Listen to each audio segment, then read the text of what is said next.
నమస్కారం ETV news కు స్వాగతం. ఈనాటి ముఖ్యాంశాలు. తెలంగాణలో కొత్త జిల్లాలకు 3 గంటల్లో నోటిఫికేషన్. రేపు ఉదయం 11:10 ప్రారంభోత్సవాలు.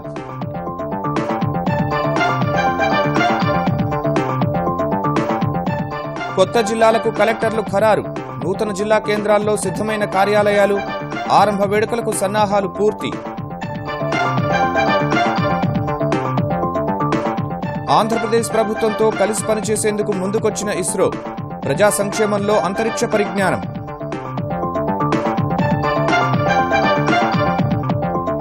అమరావతి నిర్మాణంపై స్టే ఇవ్వలేదని స్పష్టం చేసిన జాతీయ హరిత ట్రైబ్యునల్.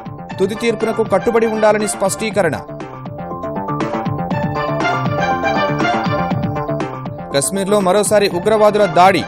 పాంపోర్లో ఈడీఐలోకి చొరబడిన ముష్కర్లు. కొన్ని గంటల నుంచి కొనసాగుతున్న కాల్పులు. బ్రిటన్, ఫిన్లాండ్ ఆర్థికవేత్తలకు నోబెల్ పురస్కారాలు. వేర్వేరు విభాగాల్లో నూతన విధానాలు ఆవిష్కరించినందుకు దక్కిన గౌరవం. ఇండోర్ టెస్ట్లో అశ్విన్ స్పిన్ కు బోల్తా పడిన న్యూజిలాండ్ 299 పరుగులకు ఆలౌట్. భారత్కు 258 పరుగుల తొలి ఇన్నింగ్స్ ఆధిక్యం.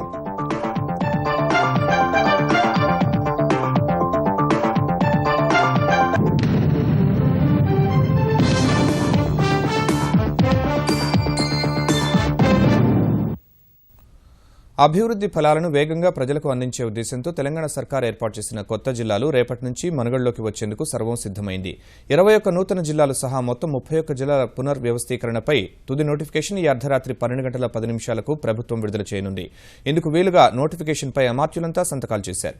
రేపు ఉదయం 11:10 ముఖ్యమంత్రి కేసీఆర్ సిద్దిపేట జిల్లాను లాంఛనంగా ప్రారంభించనుండగా అదే సమయంలో మిగిలిన కొత్త జిల్లాలను మంత్రులు, ప్రజాప్రతినిధులు ప్రారంభిస్తారు.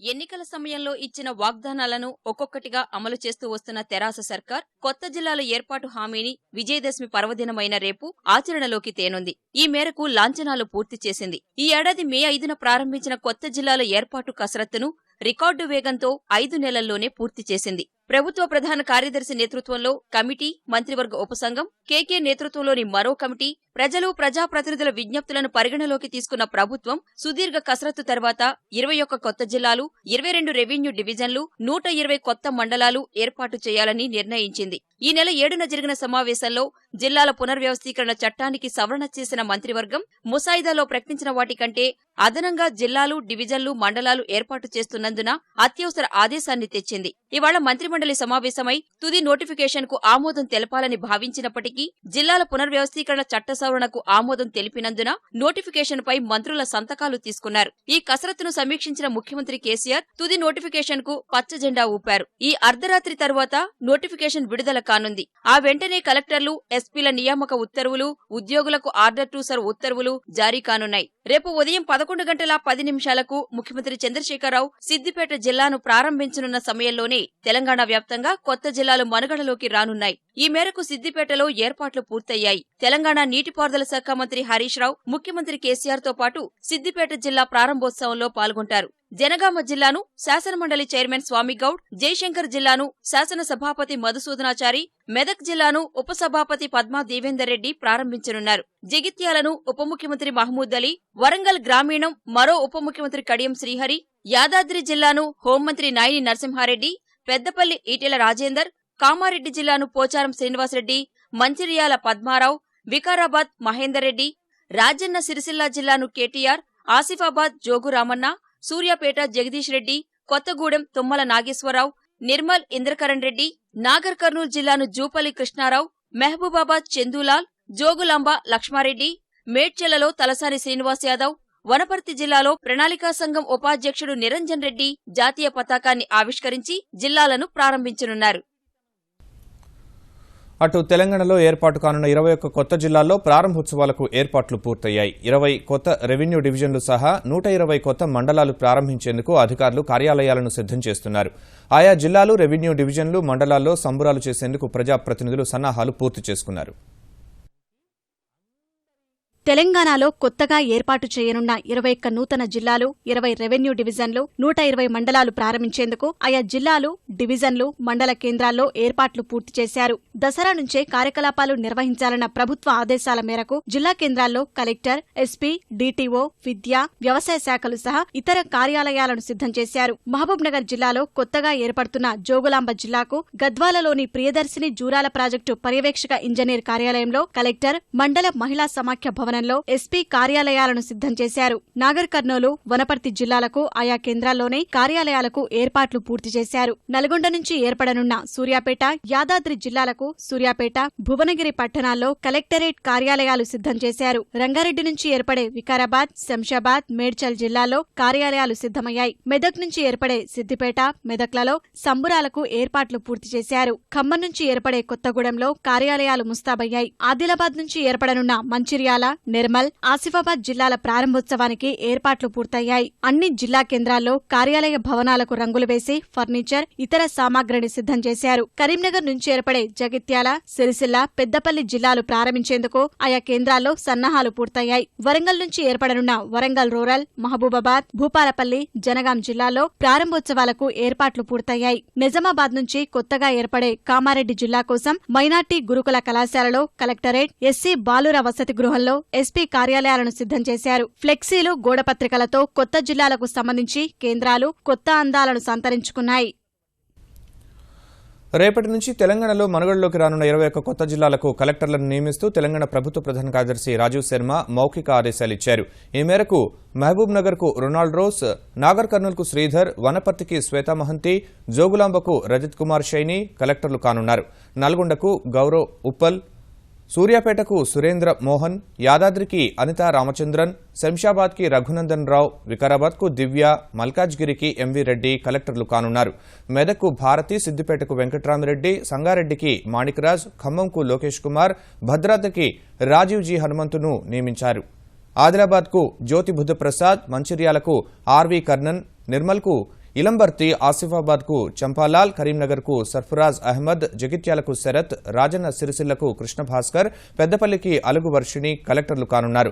వరంగల్ అర్బన్కు ఆమ్రపాలి, వరంగల్ రూరల్కు ప్రశాంత్, జనగాంకు దేవసేన, ఆచార్య జయశంకర్, భూపాలపల్లి జిల్లాకు మురళి, మహబూబాబాద్కు ప్రీతి మీనన్, నిజామాబాద్కు యోగి తారాణ, కామారెడ్డికి సత్యనారాయణ కలెక్టర్లుగా రేపు మధ్యాహ్నం 12:22 బాధ్యతలు స్వీకరించనున్నారు. ముఖ్యమంత్రి కేసీఆర్ చేస్తున్న వ్యాఖ్యలు ఆ పదవి ప్రతిష్టను దిగజార్చేలా ఉన్నాయని టీపీసీసీ విమర్శించింది. సామాన్యుల నుంచి ప్రజాప్రతినిధుల వరకు ఎవరినీ కలవకుండా నియంతలా వ్యవహరిస్తున్నారని టీపీసీసీ అధ్యక్షుడు ఉత్తమ్ కుమార్ రెడ్డి ఆరోపించారు. ఉద్యమ సమయంలో ఆంధ్రోళ్లు దోచుకుంటున్నారని వ్యాఖ్యానించిన కేసీఆర్ ప్రస్తుతం తెలంగాణలోని ప్రాజెక్టులన్నీ అక్రమంగా ఆంధ్ర గుత్తేదారులకే కట్టబెడుతున్నారని మండిపడ్డారు. రైతులు ఇబ్బందుల్లో ఉంటే వాళ్లను పట్టించుకునే తీరిక కూడా ముఖ్యమంత్రికి లేకుండా పోయిందన్నారు. సామాన్య ప్రజల్ని కలవడం వీరికి ఇష్టం లేదు, వాస్తవ పరిస్థితి తెలుసుకోవడం వీరికి ఇష్టం లేదు. కనీసం ఎమ్మెల్యేలను మంత్రులు కలిసే టైం కూడా ఈ ముఖ్యమంత్రికి లేదు. ఈ ముఖ్యమంత్రికి ఏ ప్రజాస్వామ్య పద్ధతి లేదు, ఏ పద్ధతి లేదు. నిస్సిగ్గుగా, నిర్లజ్జగా అబద్దాలు చెప్పే ముఖ్యమంత్రి. కొత్త జిల్లాలపై శాసనసభలో చర్చిస్తామన్న ముఖ్యమంత్రి కేసీఆర్ మాటల్లో నిజం లేదని తెలంగాణ తెలుగుదేశం కార్యనిర్వాహక అధ్యక్షుడు రేవంత్ రెడ్డి ఆరోపించారు. విభజించు, పాలించు, రాజకీయ కక్ష సాధించు అన్నట్లుగా ముఖ్యమంత్రి వ్యవహరిస్తున్నారని అన్నారు. గిరిజన మండలాలను నిబంధనలకు విరుద్ధంగా మైదాన ప్రాంతాల్లో కలిపి గిరిజనుల హక్కులను కాలరాస్తున్నారని ఆందోళన వ్యక్తం చేశారు. ప్రభుత్వం చేసే తప్పులను సమర్థిస్తే గవర్నర్పై రాష్ట్రపతికి ఫిర్యాదు చేస్తామని రేవంత్ రెడ్డి వెల్లడించారు. ఎంఐఎం ఒత్తిడికి, అసదుద్దీన్ ఓవైసీ ఒత్తిడికి లొంగి 40 లక్షల జనాభా ఉన్న హైదరాబాద్ ను ఒకే జిల్లాగా పెట్టి మిగతా 9 జిల్లాలను 30 జిల్లాలుగా విభజించిండ్రు. 2011 జనాభా లెక్కల ప్రకారం దాదాపుగా 10.5 లక్షలు ఒక జిల్లాలో జనాభా ఉండాలి. కానీ ఈనాడు సిరిసిల్లలో 5.5 లక్షల జనాభా ఉంటే శంషాబాద్ జిల్లా 25 లక్షల జనాభా ఉన్నది. జిల్లాలు జనాభా ప్రాతిపదికన పరిపాలన సౌలభ్యం కోసం విడదీస్తున్నామని ఏదైతే రాష్ట్ర ముఖ్యమంత్రి గారు చెప్పిందో అది శుద్ధ అబద్ధం అని చెప్పి తేలిపోయింది. సాంకేతిక పరిశోధనా ఫలాలను ప్రజలకు చేరువ చేసే దిశగా ఆంధ్రప్రదేశ్ ప్రభుత్వం ఇస్రో సహకారంతో బృహత్తర కార్యక్రమానికి శ్రీకారం చుట్టింది. అంతరిక్ష పరిజ్ఞానాన్ని ప్రజల సంక్షేమానికి వినియోగించేలా విశ్వవిద్యాలయాలకు బాధ్యతలు అప్పగించింది. ఈ మేరకు ఇస్రో చైర్మన్ కిరణ్ కుమార్తో చర్చించిన ముఖ్యమంత్రి చంద్రబాబు అంతరిక్ష పరిజ్ఞానం వినియోగంలో ఆంధ్రప్రదేశ్ను పైలట్ ప్రాజెక్టుగా చేపట్టాలని కోరారు. ఆంధ్రప్రదేశ్ ప్రగతికి సహకరించేందుకు సిద్దమని ఇస్రో చైర్మన్ హామీ ఇచ్చారు. వాతావరణ అంచనాలు సహా ఇతర సాంకేతిక అంశాలకు సంబంధించి భారత అంతరిక్ష పరిశోధన సంస్థ ఇస్రో అభివృద్ధి చేసిన పరిజ్ఞానం ఆంధ్రప్రదేశ్కు ఎంతో ప్రయోజనమని భావించిన ముఖ్యమంత్రి చంద్రబాబు ఇస్రో చైర్మన్ కిరణ్ కుమార్తో ప్రత్యేకంగా సమావేశమయ్యారు. వాతావరణం, నీటిపారుదల, భూగర్భ నీటి వనరులు, భూసారం, మొక్కల పెంపకం, ప్రకృతి వనరుల గుర్తింపు తదితర కార్యక్రమాల్లో అంతరిక్ష పరిజ్ఞానాన్ని వినియోగించుకునేందుకు ఇస్రోతో చర్చలు జరిపారు. ఈ అంశంలో రాష్ట్రంలోని విశ్వవిద్యాలయాలను భాగస్వామ్యులను చేయాలని నిర్ణయించారు. ఈ మేరకు ఉపకులపతుల మధ్య పోటీతత్వం పెరగాలని ఆయన ఆకాంక్షించారు. విద్యార్థుల్లో సృజనకు పదును పెట్టి చదువుకునే వయసులోనే సంపాదించేలా తీర్చిదిద్దాలని కోరారు. లేకుంటే సెటిలైట్ నుంచి వచ్చే డేటా యాజ్ ఇట్ ఈజ్ మనం ఉపయోగించలేం. దాన్ని ఉపయోగించే విధంగా మీరు సాఫ్ట్వేర్ తయారు చేయడం, ప్రోడక్ట్ ని కస్టమైజ్ చేయడం, అవసరమైతే మెషిన్ లెర్నింగ్ చేయాలంటే మెషిన్ లెర్నింగ్ చేయడం, దీని నుంచి సొల్యూషన్ ఇవ్వగలిగితే చాలా ఫలితాలు వస్తాయి. ఆ ఎక్సర్సైజ్ ఈరోజు స్టార్ట్ చేస్తున్నాం. ఈరోజు విశాఖపట్నం, విజయనగరం ఉంది. ఈ 2 జిల్లాల్లో ఈ యొక్క స్పేస్ టెక్నాలజీ ఉపయోగించుకుని ఎలాంటి సొల్యూషన్స్ ప్రజలకు అందించే బాధ్యత ఈ యూనివర్సిటీకి అప్పచెప్పామని చెప్పి కూడా నేను మీకు తెలియజేసుకుంటూ, మీరు చేసే పనిని బట్టి యూనిఫామ్ గా అన్ని యూనివర్సిటీ డబ్బులు కూడా ఇస్తాం. ఆంధ్రప్రదేశ్ అభివృద్ధికి సహకరించేందుకు సిద్దమన్న ఇస్రో చైర్మన్ సాంకేతిక పరిజ్ఞానం వినియోగంతో నవ్యాంధ్ర అద్భుత ప్రగతి సాధించగలదని విశ్వాసం వ్యక్తం చేశారు. Andhra Pradesh will become one of the foremost users of technology in reaching out and making governance a more effective tool, and it is intending to use the space technology in a very big way. Making use of the space technology, ISRO was able to reach out to the entire country through transponders built on communication satellites and also meteorological payloads, which today enables India to know where the cyclone hits any particular coastal area with an error of less than 20 kilometers and a time of less than half an hour. And this information is possible to be provided at least 48 hours in advance. ఇస్రోతో కుదిరిన ఒప్పందం మేరకు ఆంధ్రప్రదేశ్ ప్రభుత్వం త్వరలో ఒక సంయుక్త committee ఏర్పాటు చేసి అంతరిక్ష పరిజ్ఞానాన్ని పాలనలో వినియోగించుకునే చర్యలు చేపట్టనుంది. జమ్మూ కాశ్మీర్లో ఉగ్రవాదులు మరో దాడికి ఒడిగట్టారు. ఉదయం నుంచి ముష్కర్లకు భద్రతా సిబ్బందికి మధ్య కాల్పులు జరుగుతుండగా ఓ జవాను గాయపడ్డారు. శ్రీనగర్కు 10 కిలోమీటర్ల దూరాన ఉన్న పాంపోర్లోని వ్యవస్థాపక అభివృద్ది కేంద్రం ఈడీఐలోకి చొరబడిన ముష్కర్లు ఓ భవంతికి నిప్పుపెట్టి భద్రతా సిబ్బంది దృష్టిని ఆకర్షించారు. వెంటనే జవాన్లు అక్కడకు చేరుకోగా కాల్పులకు తెగబడ్డారు. ఉగ్రదాడి జరుగుతోందని గుర్తించిన సైనికులు ఎదురుకాల్పులు ప్రారంభించి ఈడీఐ చుట్టుపక్కల ప్రాంతాల్ని తమ అధీనంలోకి తీసుకున్నారు. 7 అంతస్తుల్లో 50కి పైగా గదులున్న ఈడీఐ ప్రధాన భవనంలో 2-3 ఉగ్రవాదులుండొచ్చన్న ప్రాథమిక అంచనాతో గాలింపు చేపట్టారు. భవనం లోపల నక్కి కాల్పులకు దిగుతున్న ముష్కర్లను మట్టుబెట్టేందుకు భద్రతా సిబ్బంది శ్రమిస్తున్నారు. ఫిబ్రవరిలో ఇదే భవనంలోకి చొరబడి ఉగ్రవాదులు దాడికి దిగగా జవాన్లు 48 గంటలు కష్టపడి 3 ముష్కరుల్ని మట్టుబెట్టారు. నాటి దాడిలో 2 జవాన్లు అమరులు కాగా ఒక పౌరుడు మృతి చెందాడు. ఎన్నో రంగాల్లో కీలకమైన విధానాలు రూపొందించి వ్యవస్థల్ని నిర్మించేందుకు ఉపకరించే ఒప్పందం సిద్ధాంతాన్ని అభివృద్ధి చేసిన 2 ఆర్థికవేత్తల్ని నోబెల్ బహుమతి వరించింది. బ్రిటన్కు చెందిన ఆలివర్ హార్ట్, ఫిన్లాండ్కు చెందిన బెంగ్ట్ హోమ్ స్ట్రోమ్ ఆర్థిక రంగానికి సంబంధించి నోబెల్ పురస్కారానికి ఎంపికయ్యారు. ఉన్నత స్థాయి ఉద్యోగులకు పనితీరు ఆధారిత చెల్లింపు విధానం, బీమాలో సహ చెల్లింపు, ప్రభుత్వ రంగంలో ప్రైవేటీకరణ వంటి అంశాలపై విశ్లేషణకు ఉపకరించే సమగ్ర సిద్ధాంతాన్ని ఆలివర్, బెంగ్ట్ అభివృద్ధి చేశారని నోబెల్ కమిటీ వివరించింది. నిజ జీవితానికి సంబంధించిన అనేక ఒప్పందాల్ని, వ్యవస్థల్ని అర్థం చేసుకుని వాటిలోని లోటుపాట్లను గుర్తించడంలో ఈ సిద్ధాంతం కీలకమని అభిప్రాయపడింది. ఆలివర్, బెంగ్ట్ ప్రతిపాదించిన ఒప్పంద సిద్ధాంతం దివాళా స్మృతి చట్టం నుంచి రాజ్యాంగ నిర్మాణం వరకు ఎన్నో కీలక విధానాల రూపకల్పనకు పునాదిలా నిలుస్తోందని నోబెల్ కమిటీ కొనియాడింది. మొత్తం 6 నోబెల్ పురస్కారాల్లో ఇప్పటివరకు 5 విజేతల్ని ప్రకటించగా సాహిత్య రంగంలో పురస్కార విజేతను ఈ నెల 13న ప్రకటించనున్నారు. ఆంధ్రప్రదేశ్ రాజధాని అమరావతి నిర్మాణంపై ఇప్పటివరకు ఎలాంటి స్టే ఉత్తర్వులు ఇవ్వలేదని జాతీయ హరిత ట్రైబ్యునల్ స్పష్టం చేసింది. కృష్ణా పరివాహక ప్రాంతంలో నిర్మాణాలను నిలుపుదల చేస్తూ ఏ విధమైన ఉత్తర్వులు వెలువరించలేదని తెలిపింది. ఇదే సమయంలో అమరావతిలో చేపట్టిన నిర్మాణాల విషయంలో తమ తుది తీర్పునకు లోబడే నడుచుకోవాల్సి ఉంటుందని జస్టిస్ స్వతంత్ర కుమార్, జస్టిస్ ఆర్ఎస్ రాథోర్లతో కూడిన ట్రైబ్యునల్ తెలిపింది. ఈ విషయంలో పిటిషనర్ సహా ప్రభుత్వం, నిర్మాణదారు కూడా సంయమనంతో వ్యవహరించాలని ట్రైబ్యునల్ సూచించింది. ఇప్పటివరకు ఇచ్చిన ఆదేశాలను తమకు నచ్చినట్టుగా అన్వయించుకుని మీడియాలో ఇష్టారీతిన వ్యాఖ్యలు చేయరాదని స్పష్టం చేసింది. రాజధాని నిర్మాణానికి సంబంధించిన అన్ని నిర్మాణాలు తుది తీర్పునకు లోబడే ఉంటాయనే అంశంపై లిఖితపూర్వక ఆదేశాలు ఇవ్వాలని పిటిషనర్ చేసిన విజ్ఞప్తిపై స్పందించిన ట్రైబ్యునల్ ఈ మేరకు ఉత్తర్వులు జారీ చేసింది. తెలంగాణలో బస్ బాడీ బిల్డింగ్ యూనిట్ నెలకొల్పేందుకు అశోక్ లేలాండ్ ముందుకు వచ్చింది. ఈ మేరకు ముఖ్యమంత్రి కేసీఆర్ సమక్షంలో Ashok Leyland MD Vinod, CM కార్యాలయ అదనపు ముఖ్య కార్యదర్శి శాంతికుమారి ఒప్పందంపై సంతకాలు చేశారు. మొత్తం 500 కోట్ల రూపాయల పెట్టుబడితో దశల వారీ నెలకొల్పే ఈ యూనిట్ ద్వారా 1000 మందికి ప్రత్యక్షంగా, పరోక్షంగా కొన్ని వందల మందికి ఉపాధి లభించనుంది. తెలంగాణ ఆర్టీసీ, ఇతర ప్రభుత్వ రంగ సంస్థలు, హైదరాబాద్ మహానగరపాలక సంస్థకు అవసరమైన అన్ని వాహనాలను అశోక్ లేలాండ్ నెలకొల్పే ప్రాజెక్టులోనే బాడీ బిల్డింగ్ చేయిస్తామని ముఖ్యమంత్రి చెప్పారు.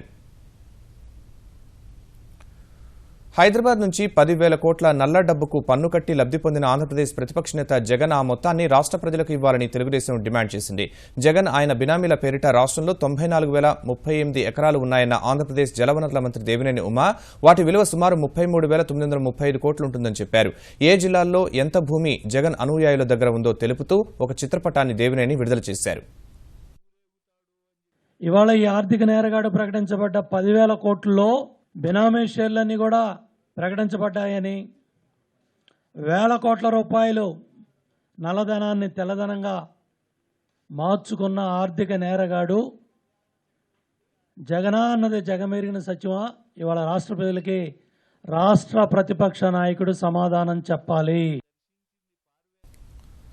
శరన్నవరాత్రి ఉత్సవాలు తెలుగు రాష్ట్రాల్లో అంగరంగ వైభవంగా సాగుతున్నాయి. ఈ ఉత్సవాల్లో 10వ రోజైన ఇవాళ బెజవాడ కనకదుర్గ అమ్మవారు మహిషాసుర మర్దిని అవతారంలో భక్తులకు దర్శనమిచ్చారు. అన్ని అవతారాల్లో ప్రత్యేకమైన మహిషాసుర మర్దిని రూపంలో అమ్మవారిని దర్శించుకుంటే ఎలాంటి దుష్టశక్తులు తమ వద్దకు రావనే విశ్వాసంతో పెద్ద సంఖ్యలో భక్తులు ఇంద్రకీలాద్రికి తరలివచ్చారు. వరంగల్లోని భద్రకాళి, హనుమకొండలోని 1000 స్తంభాల గుడిలో కొలువైన అమ్మవారు మహిషాసుర మర్దిని అలంకరణలోనే భక్తులకు దర్శనమిచ్చారు. ఆదిలాబాద్ జిల్లా బాసరలో కొలువైన సరస్వతీదేవి సిద్ధిదాత్రి అవతారంలో అభయ ప్రదానం చేశారు. తిరుమలలో శ్రీవారి వార్షిక బ్రహ్మోత్సవాలు ముగింపు దశకు చేరాయి. ఈ ఉత్సవాల్లో 8వ రోజైన ఇవాళ ఆ దేవదేవుడి రథోత్సవం నిర్వహించారు. శ్రీదేవి భూదేవి సమేతుడైన మలయప్ప స్వామి రథంపై మాడవీధుల్లో ఊరేగారు. అన్ని వాహన సేవల్లో దూరం నుంచే చూసే భక్తులు ఈ సేవలో రథం లాగేందుకు వచ్చిన అవకాశాన్ని ఉత్సాహంగా ఉపయోగించుకున్నారు. ప్రస్తుతం ఆ శ్రీనివాసుడు బ్రహ్మోత్సవాల్లో చివరిదైన అశ్వవాహనంపై మాడవీధుల్లో విహరిస్తున్నారు. ఆ బ్రహ్మాండ నాయకుడి వైభోగాన్ని ప్రత్యక్షంగా చూస్తున్నాం.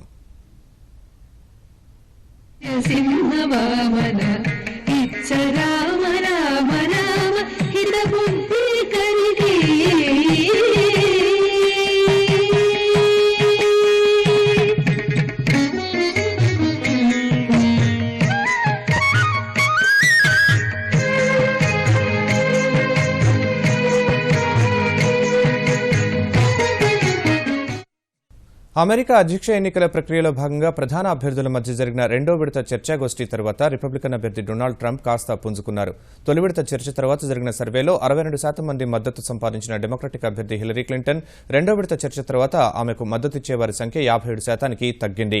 ఇదే సమయంలో తొలి విడత చర్చ తర్వాత 27% మంది మద్దతు మాత్రమే సాధించిన ట్రంప్ 2వ విడత ముగిసిన తర్వాత 34%కి పెంచుకోగలిగారు. అంతకుముందు ఇరువురి మధ్య జరిగిన చర్చ మహిళలను ఉద్దేశించి ట్రంప్ చేసిన వ్యాఖ్యలపై ప్రధానంగా వాగ్వాదం చోటు చేసుకుంది. తాను చేసిన వ్యాఖ్యలకు ఇప్పటికే క్షమాపణలు చెప్పినట్లు వెల్లడించిన ట్రంప్ బిల్ క్లింటన్, హిలరీ క్లింటన్పై విమర్శలు గుప్పించారు. మహిళల విషయంలో క్లింటన్ దంపతులు దారుణంగా ప్రవర్తించారని ఎదురుదాడి చేశారు. ఈ వాదనను కొట్టిపారేసిన హిలరీ ట్రంప్ వ్యక్తిత్వం ఇప్పటికే అందరికీ తెలిసిపోయిందని, ప్రజలు సరైన నిర్ణయం తీసుకుంటారని పేర్కొన్నారు. That was locker room talk.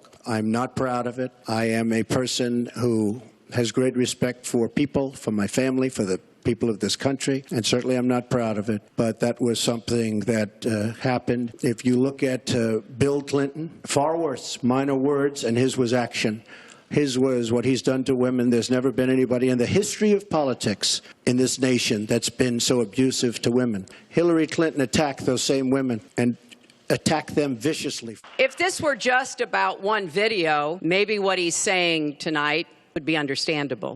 But everyone can draw their own conclusions at this point about whether or not the man in the video or the man on the stage respects women. But he never apologizes for anything to anyone. He owes our country an apology, and he needs to take responsibility for his actions and his words. అనారోగ్యంతో September 22 నుంచి Apollo ఆసుపత్రిలో చికిత్స పొందుతున్న తమిళనాడు ముఖ్యమంత్రి జయలలితను పరామర్శించేందుకు దేశంలోని ప్రముఖులంతా చెన్నై బాట పడుతున్నారు. Kerala governor Sadasivan, Kerala ముఖ్యమంత్రి విజయన్, పుదుచ్చేరి గవర్నర్ కిరణ్ బేది అపోలో ఆసుపత్రికి వెళ్లి జయ ఆరోగ్యంపై ఆరా తీశారు. జయ క్రమంగా కోలుకుంటున్నట్టు వైద్యులు చెప్పారని వారు వెల్లడించారు. మరోవైపు నిన్ననే అపోలో ఆసుపత్రికి వెళ్లిన కేంద్ర మంత్రి వెంకయ్యనాయుడు ఇవాళ గవర్నర్ విద్యాసాగర్ రావును కలిసి వివిధ అంశాలపై చర్చించారు.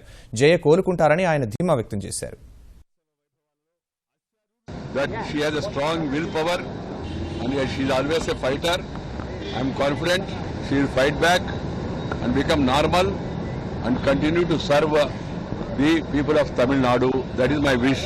As I told already, when a person, that is a popular leader, is hospitalized, we should not allow rumors or speculation to be spread.